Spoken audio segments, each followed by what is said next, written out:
YouTube channels లో చూస్తా ఉన్నాను. యావత్ తెలంగాణ ప్రజలకి తప్పుడు సమాచారం ఇస్తా ఉన్నారు. తప్పుడు సమాచారం పోతా ఉంది. ఏమని పోతా ఉంది? కౌశిక్ రెడ్డి సంజయ్ మీద దాడి చేసిరని పోతా ఉంది.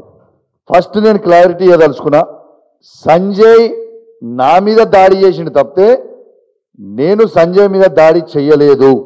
బాజాబ్తు సంజయ్ జగిత్యాల సంజయ్ గారు ఏమన్నారంటే నా పక్కన కూర్చొని ఇప్పుడు మీ బీఆర్ఎస్ పార్టీ బట్టలు ఎట్లిపుతున్నా చూడు అని నాతో అన్నాడు. అన్న తర్వాత నేను నువ్వు మైక్ ఇచ్చిన తర్వాత అసలు ఈయన ఏ పార్టీతోని మైక్ ఇచ్చిర్రు, ఈయనకు అసలు ఏం సంబంధం, ఈయన ఏ పార్టీ అని నేను అడిగినప్పుడు ఈయన చూడొచ్చు మొట్టమొదటిగా సంజయ్ గారు నా ఛాతి మీద చేయబెట్టి నా మీద ఎట్లా దాడి చేస్తున్నారో మొత్తం మీరు ఈ ఫోటోలో చూడొచ్చు. ఏ విధంగా డాక్టర్ సంజయ్ జగిత్యాల నా మీద దాడి చేసిండ్రో, కాంగ్రెస్ పార్టీ శాసనసభ్యులు ఏ విధంగా నాపై దాడి చేసిండ్రో, స్వయంగా మంత్రి శ్రీధర్ బాబు గారు ఏ విధంగా నన్ను ఏలు చూపించి బెదిరిస్తుండో, మరియు అక్కడ ఉన్న ముగ్గురు మంత్రుల ఆదేశాల మేరకు పోలీస్ వాళ్ళు ఏ విధంగా నా మీద దాడి చేసిండ్రో మొత్తము తెలంగాణలో ఉన్న ప్రతి పౌరుడు ఏ విధంగా ఈ కాంగ్రెస్ ప్రభుత్వం, కాంగ్రెస్ మంత్రులు, కాంగ్రెస్ ఎమ్మెల్యేలు ఇలా వాళ్ళ ఆదేశాల మేరకు పోలీసులు ఏ విధంగా రౌడీలాగా బిహేవ్ చేస్తున్నారో ఒక్కసారి ఆ వీడియో క్లిప్ ద్వారా మీరు మొత్తం కూడా చూపించాలని విజ్ఞప్తి చేస్తున్నా.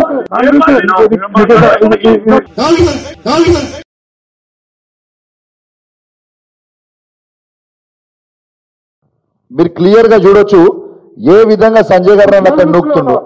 ఆడ క్లియర్ గా మీరు చూడొచ్చు మానకొండూరు ఎమ్మెల్యే గారు ఏ విధంగా నా కాలర్ పట్టుకొని గుంజుతున్నారో క్లియర్ గా చూడండి. అక్కడ ఏ విధంగా నా గల్ల పట్టుకొని మక్కన్ సింగ్ రాజ్ ఠాకూర్ గారు నా ప్యాంట్లో చేయబెట్టి ఎట్లా గుంజుతున్నాడో ఒక్కసారి మీరు చూడొచ్చు. శ్రీధర్ బాబు గారు చూడండి ఏలు పెట్టి ఎట్లా బెదిరిస్తుండో కూడా చూడొచ్చు. పోలీస్ మిత్రులు నన్ను ఏ విధంగా నెట్టేస్తారో, నేను ఏ విధంగా కింద పడతానో ఒక్కసారి మీరు చూడొచ్చు. శ్రీధర్ బాబు గారి ఆదేశాలతో ఎట్లా నన్ను గుంజుకోబోతారో ఒక్కసారి మీరు చూడొచ్చు. ఒక్కసారి స్వయంగా చూడండి.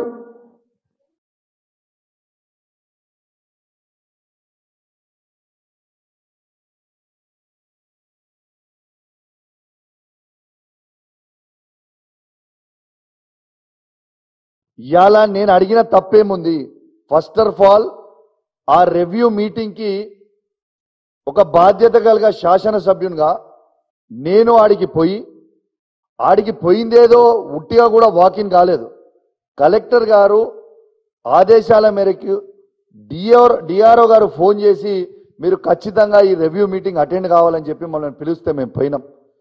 నేను పోయినప్పుడు అడిగింది ఏందాడ, అసలు రైతులకి మీరు రైతు భరోసా వచ్చిన 100 రోజుల్లోనే ఇస్తామన్నారు.